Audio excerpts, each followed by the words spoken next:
Pemirsa Intens Investigasi, meski Denada secara resmi sudah mengakui Ressa Rosano sebagai anak kandungnya, dan bahkan keduanya juga sudah 2 kali bertemu muka secara langsung. Namun, siapa sebenarnya identitas ayah kandung Ressa hingga kini masih menjadi tanda tanya bagi publik. Pasalnya, hingga detik ini, Denada tetap pada pendiriannya untuk tidak membuka identitas ayah kandung dari putranya itu ke publik. Bahkan, sempat beredar sejumlah spekulasi oleh netizen tentang sosok ayah kandung Ressa, mulai dari aktor senior Teuku Ryan, Adjie Pangestu, hingga penyanyi rap Iwa K. Tapi yang paling mengejutkan, saat melakukan siaran live di TikTok baru-baru ini, Ressa justru memberikan sedikit bocoran terkait sosok ayah biologisnya. Lantas, seperti apa pengakuan Ressa yang mengaku sudah tahu ayah biologisnya? Bagaimana pula respon pihak Denada usai Ressa sebut sudah tahu ayah biologisnya? Dan seperti apa pula penjelasan pihak Denada terkait kesepakatan dengan Ressa usai pertemuan mereka?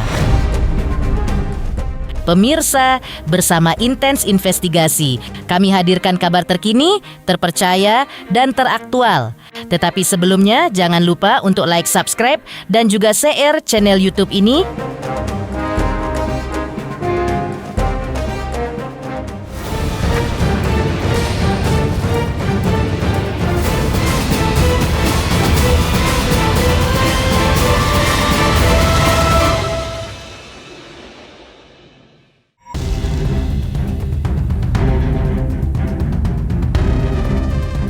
Setelah beberapa waktu tak muncul ke publik, Ressa, anak dari Denada, tiba-tiba membuat pengakuan yang menyentak. Bagaimana tidak, dalam sebuah siaran live di media sosial, Ressa mengaku telah mengetahui sosok ayah biologisnya.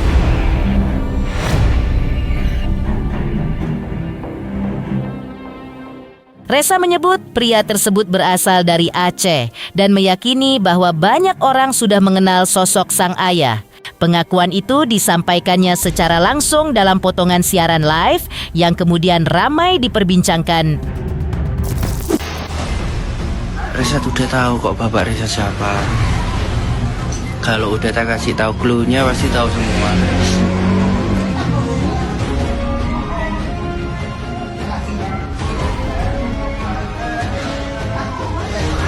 Pokoknya yang ya Ressa denger ya.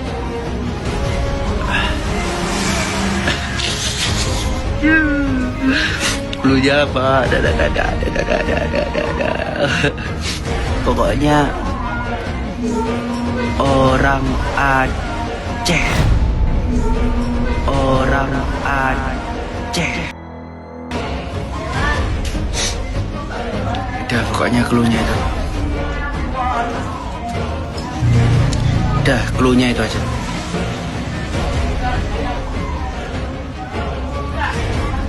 Ya itu aja pokoknya. Berat. Itu juga Ressa belum fix ya, belum fix. Iya. Ressa cuma ngasih tahu clue-nya aja. Udah disebut semua sekarang. Gak. Sudah. Wih, semua kayak gak sebut.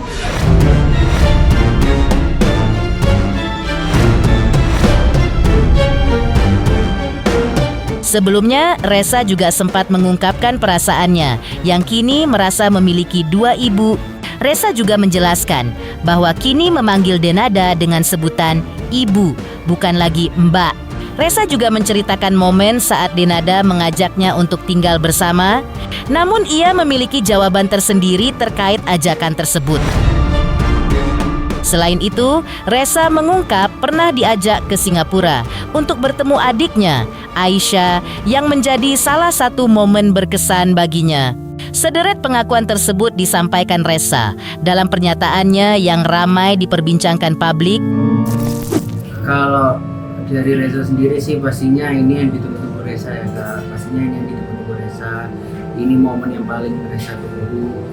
Ya pastinya seneng, lega, lebih ke lega sih Kak. Semua ini udah ketemu gitu, udah ada titik terang. Nah, ibu sih sebelum ketemu ya, Kak. Sehari sebelum ketemu gitu, karena di anu juga kan di podcastnya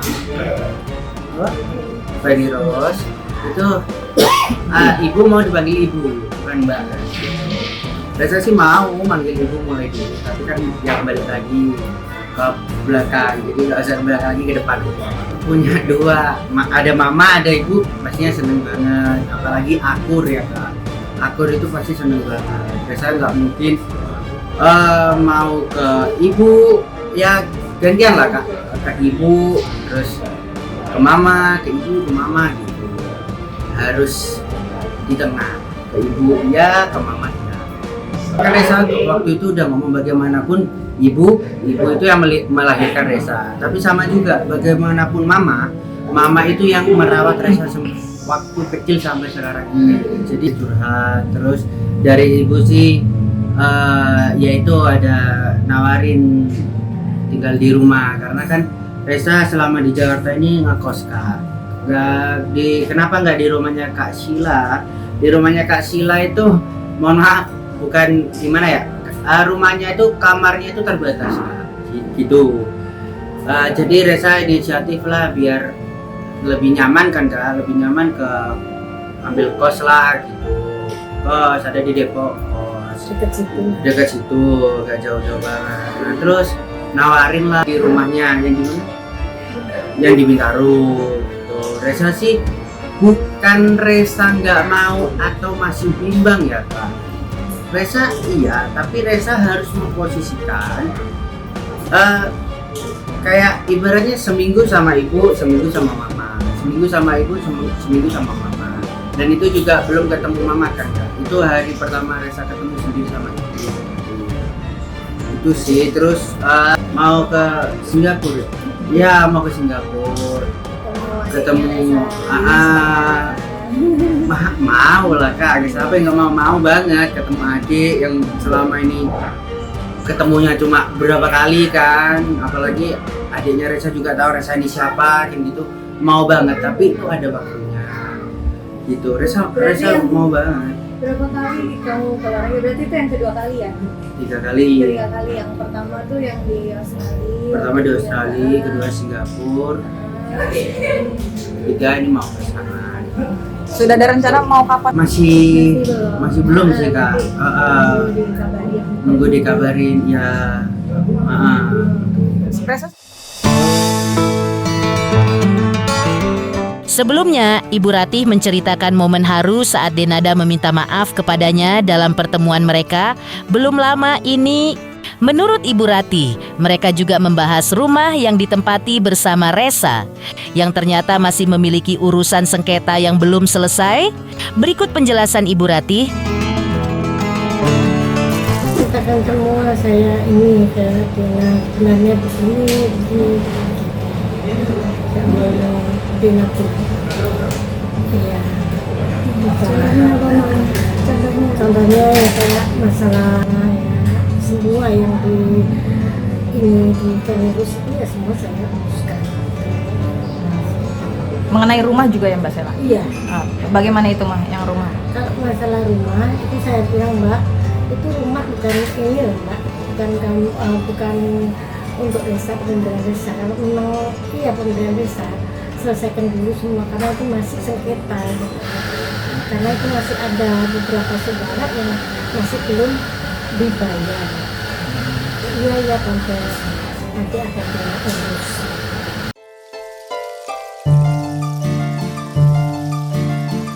Ibu Ratih juga menjelaskan perbincangannya dengan Denada terkait mobil yang sempat dibahas. Mengingat dirinya yang disebut membayar uang muka mobil itu, Ibu Ratih pun memastikan jika persoalan mobil tersebut kini sudah selesai setelah ditengahi oleh Denada dalam pertemuan mereka.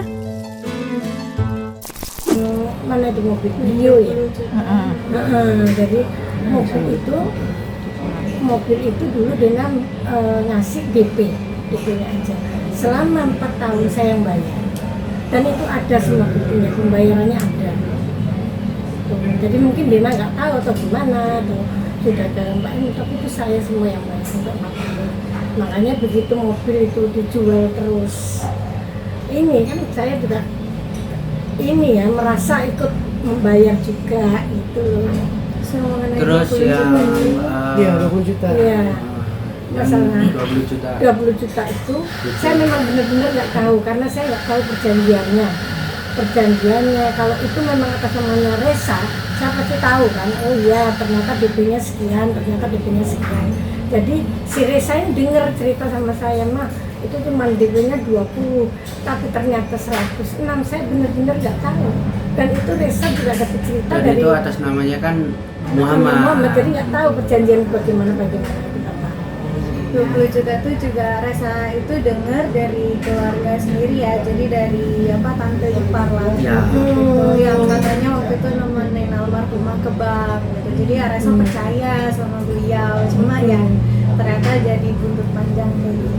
Dan sudah lurus ya kemarin. Ya. Dan itu 99 itu lagunya video itu Dari Mbak Yuni ya, Cak? Ya, dari Mbak Yuni. Tapi sudah diluruskan dari pihak Sudah.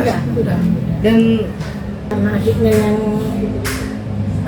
yang melaporkan saya di polisi, saya itu nggak tahu, saya di Jakarta waktu itu. Jadi adiknya udah ditegur gitu. Ya intinya Mbak Dena juga mau menengahi dari pihak Mbak Dena dan adik-adiknya gitu. Mohon maaf ya, karena maklum lah Mbak Risna lah yang bilang juga minta maaf tante. Ya, kedepannya juga caranya untuk urusan mobil itu nanti juga akan langsung dihandle oleh Mbak Dena, nggak melalui adiknya lagi gitu. Ya. Jadi kan biar sama-sama enak ya.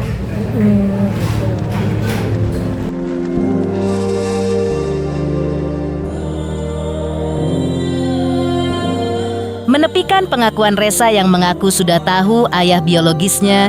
Lantas, bagaimana pula respon pihak Denada usai Resa sebut sudah tahu ayah biologisnya? Pemirsa Intens Investigasi, jangan lupa saksikan terus Intens Investigasi. Dan pastikan jangan lupa untuk like, subscribe, share, dan juga komen.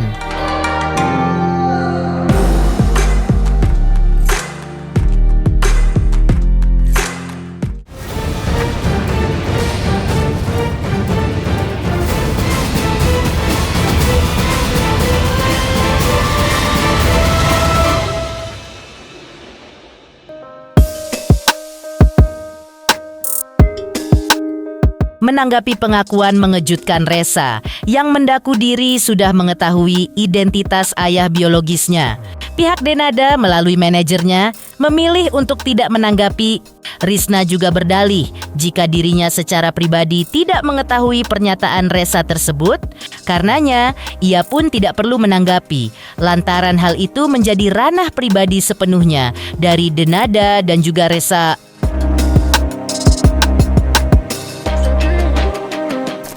Perihal area yang seperti ini aku tidak mau menjawab karena ini bukan area aku gitu. Masalah mau clue, mau apa ya itu bukan area aku jawab, maka silahkan aja tanyakan sama yang bersangkutan. Aku belum tahu pasti karena aku juga baru tahu juga, baru rame kan ini hanya ya. Jadi aku nggak tahu gitu. Karena aku memang nggak tahu, jadi aku tidak akan bilang nggak tahu.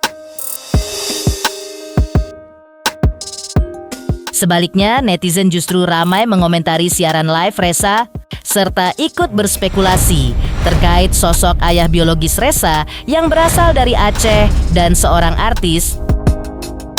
Sementara itu, manajer Denada memberikan tanggapan yang menenangkan terkait spekulasi tersebut. Seperti inilah tanggapan sang manajer.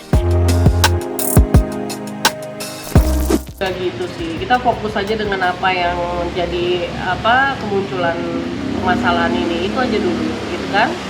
Fokus di situ dulu, kita perbaikin di situ dulu. Untuk perihal yang kayak gini-gini, silahkan nanti mungkin kita kasih area lebih privacy kali ya buat mereka ya gitu. Risna juga menjelaskan bahwa pasca pertemuan beberapa waktu lalu, Ressa dan Denada ternyata masih terus saling berkomunikasi. Bahkan, Denada juga siap untuk terus mendukung karir dan juga masa depan putranya itu. Terkait rencana Ressa mencabut gugatannya terhadap Denada, sang manajer menyebut belum ada kabar terbaru soal itu. Sementara soal kabar bahwa Ressa dan Denada akan tinggal bersama, Risna justru memberikan jawaban yang menguatkan spekulasi tersebut. Masalah suka nggak suka, orang lain suka nggak suka terhadap Ressa atau terhadap siapapun gitu ya, itu kita kan nggak bisa kontrol orang lain, jadi ya terserah aja lah. Tapi hal-hal kayak ini bukan hal menjadi concern lah, ini bukan hal yang harusnya jadi pembahasan, jadi pertanyaan seperti ini sih mestinya. Ya orang kan bebas-bebas aja dong, dia mau berkarir, berkarya, mau live atau mau apa, ya bebas-bebas aja, kan nggak masalah juga. Ini pasti ada yang ngeganjel aja mungkin ya gitu, karena kan belum beres seutuhnya gitu, karena kan masih sampai detik ini yang tadi aku bilang, setahu aku sampai detik ini gugatan itu memang belum dicabut gitu. Memang Dena sudah mempertanyakan, sudah komunikasi langsung sama pihak mereka gitu, tapi aku juga nggak tahu bagaimananya. Intinya memang setahu aku sampai detik ini belum ada cabutan, gugatan itu belum dicabut. Memang pertemuan itu ya Masya Allah, Alhamdulillah indah, mereka memutuskan untuk berdamai. Seperti yang juga aku udah bilang sebelumnya, pihak Ressa, Dena, dan pihak keluarga, ada siapa kemarin, mama papanya Ressa tuh memang sepakat gitu untuk mencabut gugatan, dan ada beberapa hal yang memang mereka akan bicarakan gitu untuk lebih lanjutnya. Kayak gitu aja sih. Memikirkan masa depannya Ressa ke depan juga. Jadi dia juga full support seperti yang aku bilang. Dena tuh full support dengan anaknya, sama Ressa. Jadi Ressa mau apa nih ke depannya, mau gimana, mau berkarir di dunia entertainment, mau bagaimana, ya Dena support. Jadi Dena pun dengan pengalamannya ya dia mungkin insya Allah akan support tuh mengarahkan gitu. Kan sempat bilang, menyarankan sebaiknya tinggal di rumah, dan karena Dena juga menawarkan ke Ressa untuk tinggal di rumahnya dia. Kebetulan rumahnya dia di sebelah kan. Jadi sampai Dena juga bilang tinggal di rumah aja gitu kan. Kalau Dena kan dia bolak-balik gitu. Jelas ya? Bersik ya. Gitu. Dena kan bolak-balik Singapura sini kan. Jadi Dena menawarkan tinggal di rumah. Karena kalau Tante Emil di Jakarta biasanya tinggalnya di sini gitu. Jadi Dena bilang nanti kalau mau diskusi, mau apa segala macem, ada Mbak Risa di sebelah, kan tetanggaan sama aku. Jadi ya itu sih. Responnya Ressa seperti apa pas Mbak Dena? Ressa Masya Allah, Alhamdulillah dibilang iya Bu, nanti Ressa pikirkan, pertimbangkan gitu. Itu aja sih. Dari respon pihak Denada, usai Ressa sebut sudah tahu ayah biologisnya. Lalu, seperti apa penjelasan pihak Denada terkait kesepakatan dengan Ressa usai pertemuan mereka? Pemirsa Intens Investigasi, jangan lupa saksikan terus Intens Investigasi. Dan pastikan, jangan lupa untuk like, subscribe, share, dan juga komen.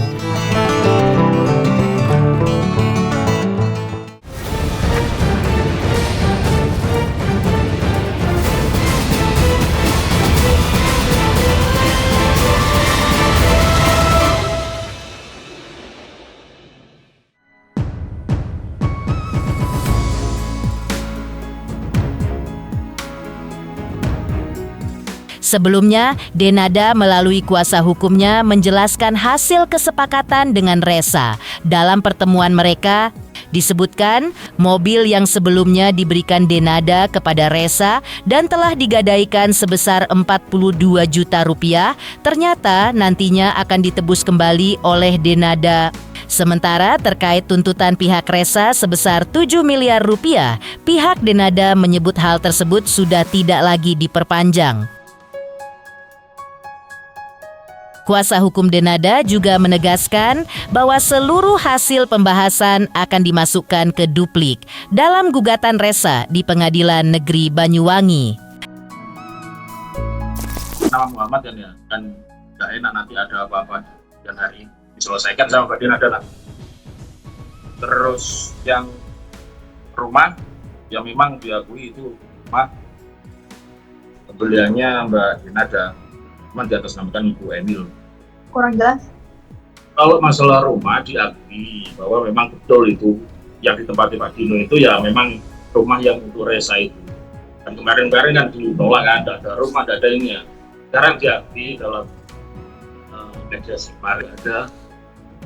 Terus sekarang itu sejarah tanah dulu atas nama Raden Kusnadi, terus dibeli oleh Bu Emilia. Jadi uangnya itu uangnya Mbak Denada. Terus terkait masalah pencabutan, masalah teknis di pengadilan ini karena memang ini kan semua inisiatif. Kita mau ikut, memaksakan ikut enggak, kan bisa saya kasih apa ya, kayak kisi-kisi ini harus tertulis, langsung tanda tangan kan enak, langsung tak kasihkan pengadilan selesai. Nah ini enggak, adanya videonya aja, tetap nanti kita buat tertulis. Yang lagi emang sama pihak Reza sendiri. Bukan Reza ini ya, yang 7M ini ya. Ada oknum lah. Kalau Reza tidak minta 7M, Reza itu kan tahu juga arah gugatannya kemana kok. Namun hasil mediasi yang kemarin ini tak tuangkan dalam duplik beserta tanggapan terhadap replik penggugat kemarin. Bang, mungkin bisa dikatakan mediasi berjalan dengan lancar nggak sih Bang? Alhamdulillah atau ya. Mungkin dari pihak manajemennya atau seperti apa? Yang pertama itu Reza sama Mbak Denada memang janjian ketemu untuk pertemuan yang pertama, hingga pihak manajemen diajak oleh Mbak, saya namanya lupa saya. Ketemu dah. Pertama itu. Yang kedua, nah pada saat ketemu ini mereka ini yang bahas-bahas saya ketemu Pak Dino sama Bu Ratih juga sekalian. Hingga yang kemarin Lebaran ini ketemu, ya apa-apa sudah selesai. Cuman teknisnya di pengadilan belum, karena kan pada saat ketemu tidak tertulis gitu. Kalau di pengadilan harus tertulis. Dan kita kuasa hukum tidak tahu menau soal itu. Ya saya bersyukur malah senang. Cuman ya yang tak sayangkan minta dicoba memberitahu saya dulu, tak kasih draft supaya pada saat ketemu enak, tanda tangan, selesai sudah. Pemirsa Intens Investigasi, jangan lupa saksikan terus Intens Investigasi dan pastikan jangan lupa untuk like, subscribe, share, dan juga komen. Tim redaksi Intens Investigasi juga mengucapkan banyak terima kasih kepada semua subscribers hingga channel Intens Investigasi kini menuju 4 juta subscribers.